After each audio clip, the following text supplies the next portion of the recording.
Hello नमस्कार दोस्तों, आप सभी का हमारे YouTube channel success life plan पर हार्दिक स्वागत है। आज जो अपनी टेस्ट सीरीज होने वाली है वो होने वाली है 30 क्वेश्चनों की। अगर आप भी 2025 में सरकारी नौकरी पाना चाहते हो, अपने माँ बापों का सपना पूरा करना चाहते हो तो जुड़े रहना एंड तक और बताना कि आपके 30 में से कितने क्वेश्चन करेक्ट हो रहे हैं। तो चलते हैं अपने पहले क्वेश्चन की तरफ। और पहला क्वेश्चन आपके सामने वो है, निम्न में से कौन सा राजस्थान में मरुस्थलीकरण का कारण नहीं है।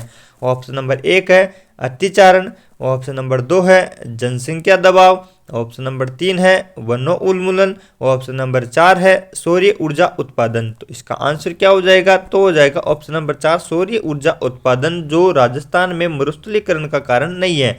जबकि अतिचारण, जनसंख्या दबाव और वनोन्मूलन ये सारे के सारे मरुस्थल को बढ़ावा देने में अपनी महत्वपूर्ण भूमिका निभाते हैं। चलते हैं अपने नेक्स्ट क्वेश्चन पर।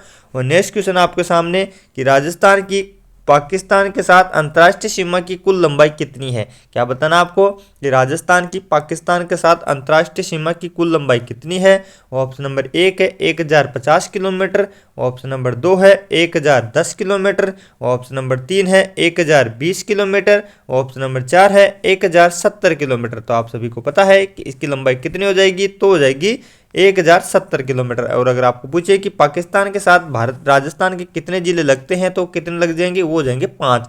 यानी कि अभी पाकिस्तान के साथ 1070 किलोमीटर लंबाई हो जाएगी और जिले पूछे तो कितने हो जाएंगे? तो हो जाएंगे 5। नेक्स्ट क्वेश्चन आपके सामने, निम्न में से राजस्थान के किस जिले की सीमा मध्य प्रदेश से संयुक्त है। क्या पूछ रहा है कि जो इन चारों में से कौन सा जिला है जिसकी सीमा पाकिस्तान मध्य प्रदेश के साथ लगती है। ऑप्शन नंबर 1 है भरतपुर, ऑप्शन नंबर 2 है सिरोही, ऑप्शन नंबर 3 है डूंगरपुर, ऑप्शन नंबर 4 है झालावाड़। सारे बच्चे कमेंट करेंगे और बताएंगे इनमें से कौन सा जिला है जिसकी सीमा मध्य प्रदेश के साथ लगती है। तो इसकी आंसर होगा वो है झालावाड़। यानी कि झालावाड़ है उसकी सीमा किसके साथ लगेगी? तो लगेगी मध्य प्रदेश के साथ। यानी कि इसका आंसर क्या हो जाएगा? वो हो जाएगा option number 4 Jhalawar.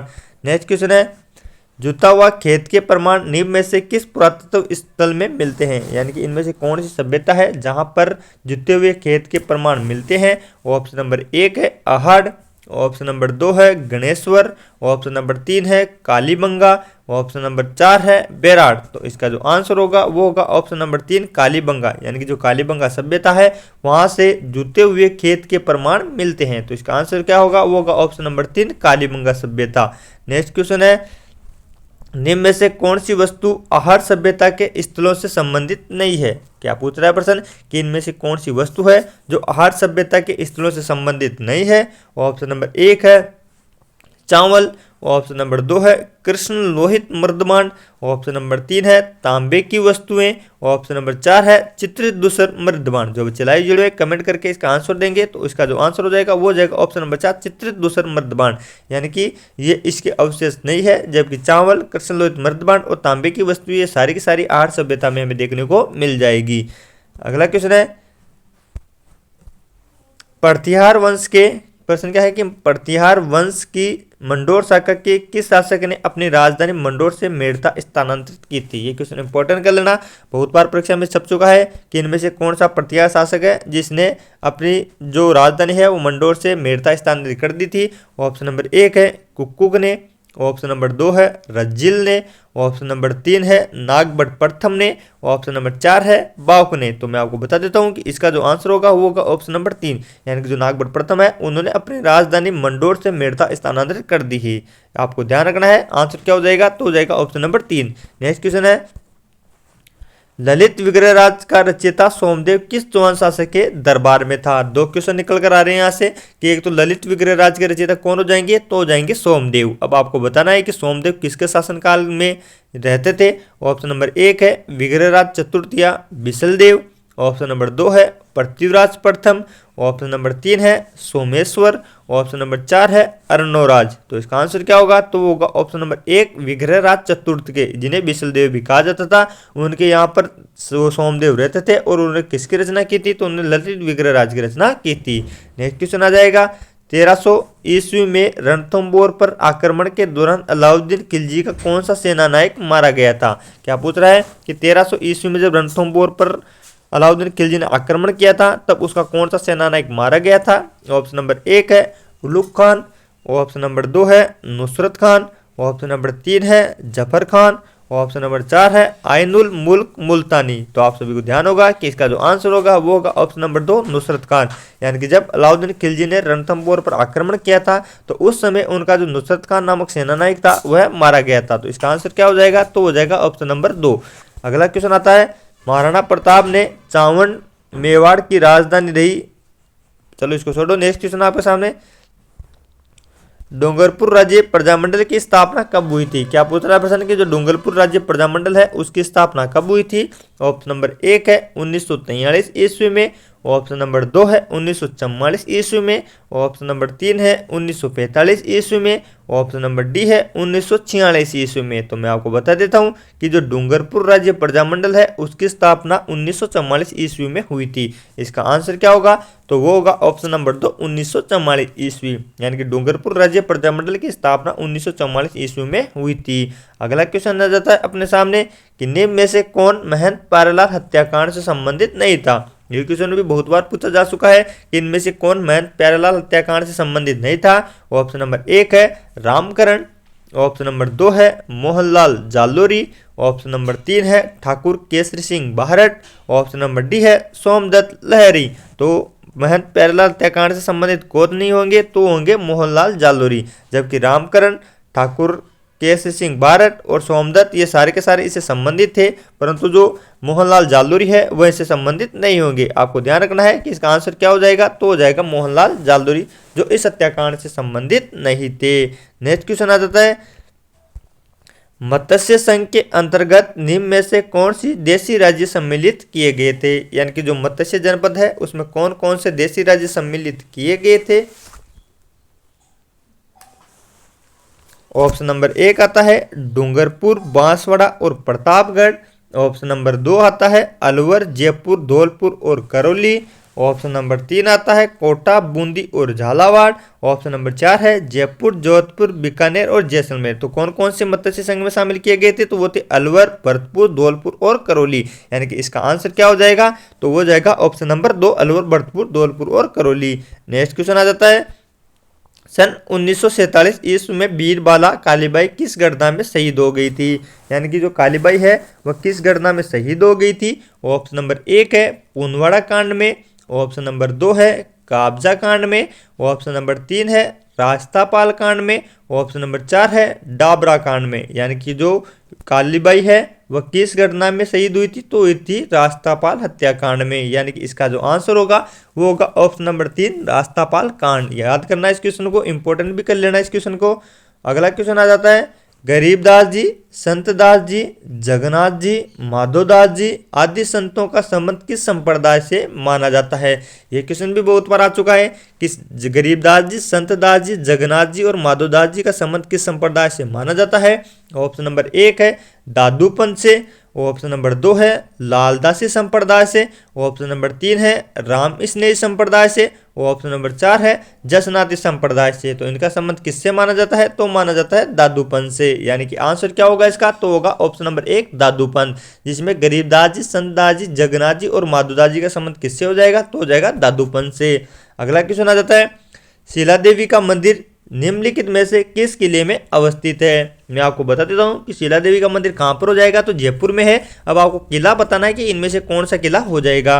Option number 1 है अचलगढ़, ऑप्शन नंबर 2 है आमेर, ऑप्शन नंबर 3 है कुंभलगढ़, ऑप्शन नंबर 4 है मेहरानगढ़। तो आप सभी को बता दूं कि इसका जो आंसर हो जाएगा वो हो जाएगा ऑप्शन नंबर 2 आमेर। यानी कि जो शिला देवी का मंदिर है वो जयपुर के आमेर महल में स्थित है। नेक्स्ट क्वेश्चन आ जाता है बसंती नामक किले का निर्माण किसके द्वारा करवाया गया था। प्रश्न क्या पूछ रहा है कि जो बसंती नामक किला है उसका निर्माण किसके द्वारा करवाया गया था। ऑप्शन नंबर 1 है राणा प्रताप के द्वारा, ऑप्शन नंबर 2 है राणा कुंभा के द्वारा, ऑप्शन नंबर 3 है महारावल तेज सिंह के द्वारा, ऑप्शन नंबर 4 है बिसल देव के द्वारा। जो बसंती नामक जो किला है उसका निर्माण राणा कुंभा के द्वारा करवाया गया था। यानी कि इसका जो आंसर हो जाएगा वो हो जाएगा ऑप्शन नंबर 2। अगला क्वेश्चन आ जाता है सीताराम, बदन सिंह और नानक राम चित्रकार किस चित्रकला शैली से संबंधित थे। प्रश्न क्या पूछ रहा है कि जो सीताराम बदन सिंह और नानकराम है वो किस चित्रकला शैली से संबंधित है। ऑप्शन नंबर 1 है किशनगढ़ शैली से, ऑप्शन नंबर 2 है जोधपुर शैली से, ऑप्शन नंबर 3 है बीकानेर शैली से, ऑप्शन नंबर 4 है नाथद्वारा शैली से। तो ये किससे संबंधित हो जाएंगे, तो ये किशनगढ़ शैली से संबंधित है। इसको भी इंपॉर्टेंट कर लेना, सीताराम बदन सिंह और नानाराम किशनगढ़ शैली से संबंधित है। अगला क्वेश्चन आ जाता है आपके सामने कि वह जिला जिसमें प्रसिद्ध भर्तृहरि का मेला आयोजित होता है वह कौन सा है। क्या पूछ रहा है कि वह जिला कौन सा है जिसमें प्रसिद्ध भर्तृहरि का मेला आयोजित होता है। ऑप्शन नंबर 1 है जयपुर, ऑप्शन नंबर 2 है अलवर, ऑप्शन नंबर 3 है भरतपुर, ऑप्शन नंबर 4 है दौसा। तो कहां पर किया जाता है, तो ये अलवर जिले में आयोजित किया जाता है। आंसर क्या हो जाएगा इसका, ऑप्शन नंबर 2 अलवर, यानी कि जो भर्तृहरि का मेला है वह अलवर जिले में आयोजित किया जाता है। नेक्स्ट क्वेश्चन आ जाता है पाबूजी को अवतार माना जाता है, यानी कि जो अपने लोक देवता पाबूजी है उनको किसका अवतार माना जाता है। ऑप्शन नंबर 1 है शत्रुघ्न का, ऑप्शन नंबर 2 है लक्ष्मण का, ऑप्शन नंबर 3 है भरत का, ऑप्शन नंबर 4 है राम का। तो मैं आपको बता दूं कि इसका जो आंसर हो जाएगा वो हो जाएगा लक्ष्मण का, यानी कि पाबूजी को किसका अवतार माना जाता है, तो वो लक्ष्मण का अवतार माना जाता है। मांदलिया नामक आभूषण कहाँ पर पहना जाता है। प्रश्न क्या है कि जो मांदलिया आभूषण है वो कहाँ पर पहना जाता है। ऑप्शन नंबर 1 है भुजाओं पर, ऑप्शन नंबर 2 है ललाट पर, ऑप्शन नंबर 3 है गले पर, ऑप्शन नंबर 4 है कलाई पर। तो ये कहाँ पर पहना जाता है, तो ये गले में पहना जाता है, यानी कि मांदलिया औरतों के द्वारा गले में पहना जाता है। कजली तीज, प्रश्न क्या है कि जो कजली तीज जिसे सातुड़ी तीज भी कहते हैं किस माह में मनाई जाती है। क्या पूछ रहा है प्रश्न कि जो कजली तीज जिसे सातुड़ी तीज भी कहते हैं वो किस महीने में मनाई जाती है। ऑप्शन नंबर 1 है भाद्रपद या भादो में, ऑप्शन नंबर 2 है चैत्र में, ऑप्शन नंबर 3 है पोष में, ऑप्शन नंबर 4 है सावन में। तो ये कब मनाई जाती है, तो ये मनाई जाती है भाद्रपद या भादो में, यानी कि कजली तीज किस महीने में मनाई जाती है, तो भाद्रपद या भादो में मनाई जाती है। और कजली तीज कहाँ का प्रसिद्ध हो जाएगी, तो हो जाएगी बूंदी की। अगला क्वेश्चन है पंचायतों के लिए गठित राजस्थान राज्य वित्त आयोग संविधान के किस अनुच्छेद के अंतर्गत उल्लेखित है। क्या पूछ रहा है कि पंचायतों के लिए गठित जो वित्त आयोग है वो संविधान के किस अंतर्गत के संविधान के अनुच्छेद के अंतर्गत आता है। ऑप्शन नंबर 1 है अनुच्छेद 243 झ, ऑप्शन नंबर 2 है अनुच्छेद 243 ड, ऑप्शन नंबर 3 है अनुच्छेद 243 ख, ऑप्शन नंबर 4 है अनुच्छेद 243 ज। तो इसका जो आंसर हो जाएगा वो हो जाएगा अनुच्छेद 243 ज, यानी कि ऑप्शन नंबर 1 इस क्वेश्चन का राइट आंसर है। अगला क्वेश्चन आपके सामने निम्नांकित में से राजस्थान के प्रथम मुख्य सचिव कौन थे। प्रश्न क्या है अभी कि निम्नांकित में से राजस्थान के प्रथम मुख्य सचिव कौन थे। ऑप्शन नंबर 1 है किशनपुरी, ऑप्शन नंबर 2 है भगवत सिंह मेहता, ऑप्शन नंबर 3 है SW शिविकेश्वर, ऑप्शन नंबर 4 है के राधाकृष्णन। यानी कि राजस्थान के प्रमुख मुख्य सचिव कौन हो जाएंगे पहले, तो हो जाएंगे के राधाकृष्णन, यानी कि इसका जो आंसर होगा वो होगा ऑप्शन नंबर 4 के राधाकृष्णन। अगला क्वेश्चन है राजस्थान के स्वतंत्रता संघर्ष के दौरान 1921 से 22 में भील आंदोलन का नेतृत्व किसने किया था। ये इंपॉर्टेंट कर लेना ये क्वेश्चन भी कि जो भील आंदोलन है उसका नेतृत्व किसके द्वारा किया गया था। ऑप्शन नंबर 1 है मोतीलाल तेजावत के द्वारा, ऑप्शन नंबर 2 है जमनालाल बजाज के द्वारा, ऑप्शन नंबर 3 है शोभाराम के द्वारा, ऑप्शन नंबर 4 है विजय सिंह पथिक के द्वारा। तो जो भील आंदोलन है उसका जो नेतृत्व किया गया था वो किसके द्वारा किया गया था, तो किया गया था मोतीलाल तेजावत के द्वारा। इसका जो आंसर हो जाएगा वो हो जाएगा ऑप्शन नंबर 1 मोतीलाल तेजावत। अगला क्वेश्चन आ जाता है बिजोलिया किसान आंदोलन 1913 नेतृत्व किसने किया था। यानी कि जो बिजोलिया किसान आंदोलन है उसका 1913 में नेतृत्व किसने किया था।